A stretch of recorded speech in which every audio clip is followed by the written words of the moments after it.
eu só tomei essa decisão depois de uma ampla consulta. Quando eu fiz essa consulta, não apenas com advogados renomados, como o caso do Dr. Alckmin, que sempre opinou pela minha elegibilidade, em função de uma questão muito clara. A questão é que nem toda improbidade ela te deixa inelegível. Existem 3 requisitos que não estão presentes nessas ações de improbidade minha.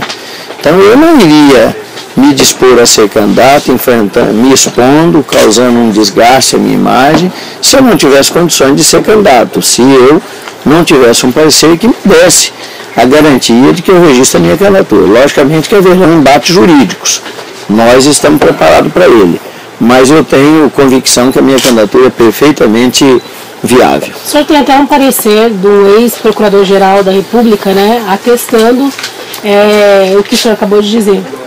Fui pego de surpresa até pelo Dr. Rodrigo Mundorovics quando disse que o Dr. Antônio Fernando tinha essa posição e que ia expressar isso num parecer. Logicamente que isso é mais um componente que vem nos ajudar, que não só ele, nós temos muitos ex-ministros com essa posição e muitos juristas, a maioria dos juristas da área eleitoral entendem dessa forma. O senhor a sua coligação entrou com pedido de impugnação da coligação do candidato Pedro Táxi, né, o governo. Baseado no que, deputado, o senhor pediu, a sua coligação está pedindo essa impugnação? Olha, é no mínimo interessante. Parece que tem pessoas que são inatingíveis ou são muito protegidas. Comentaram-se muito a respeito das atas do PSD. Olha, o PSD foi o único partido que não fez aliança, só fez aliança com o PSD e estava definido antes do dia 30. Nós não tínhamos nenhuma possibilidade de alargar a nossa aliança. A nossa coligação estava aprovada com 4 partidos menores e com o SD desde o dia 30. E definida as candidaturas do Rui Prado para o Senado, numa chapa pura, a minha candidatura e o doutor Araí como vice. Tanto é que nós temos matérias de jornalista, eu fui verificar isso, temos isso no Media News, temos no Repórter News, vi isso na Folha Max, vi isso no Olhar Direto, e muitos sites até dando opinião a respeito dessas candidaturas, porque no dia 29 e 30 eu já tinha definido isso. E o mais interessante é que nós fomos o único partido que marcamos uma coletiva e anunciamos a nossa chapa no dia 2.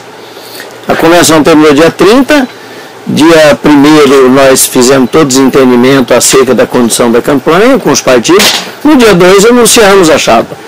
Os demais partidos, alguns foram fechar a ata dia 5, alguns mudaram a ata, entregaram uma, depois entregaram outra, e o curioso é que ninguém fala disso.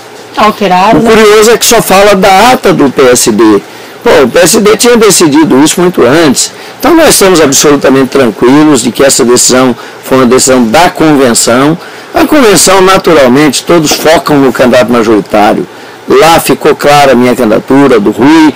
E, infelizmente, não se dá muita importância numa convenção para os candidatos a suplente, a vice-governador, mas o partido fechou a chapa no dia 30, essa decisão estava tomada no dia 29, e, portanto, não há que se falar que o PSD fechou depois das convenções. Isso é balela, é conversa fiada, porque quem fechou depois da convenção, a gente sabe quem. Fechou a ata, inclusive, deputado? A ata, inclusive. O senhor falou em perseguição política e questionou ontem, inclusive, a conduta do Ministério Público. O senhor acha que o senhor está sendo perseguido politicamente por essas instituições, principalmente pelo Ministério Público? Olha, os outros 3 candidatos vão ter um problema sério. Nenhum de nós temos a proteção do Ministério Público Federal como tem o Dr. Pedro Táxi.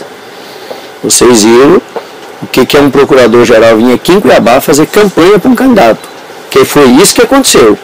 Que o procurador Janot veio aqui foi fazer campanha.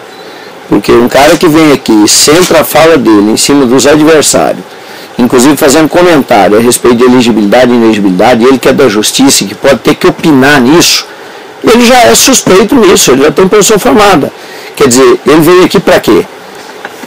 Nunca veio aqui, em momentos mais críticos ele não esteve aqui, outros não tiveram. Quer dizer, isso é no mínimo preocupante. Os seus advogados vão pedir a suspeição dele? Não sei, vamos primeiro esperar a condução do processo no TRE. Eu tenho muita confiança na justiça, confio numa decisão isenta e nós vamos aguardar o caminhar desse processo.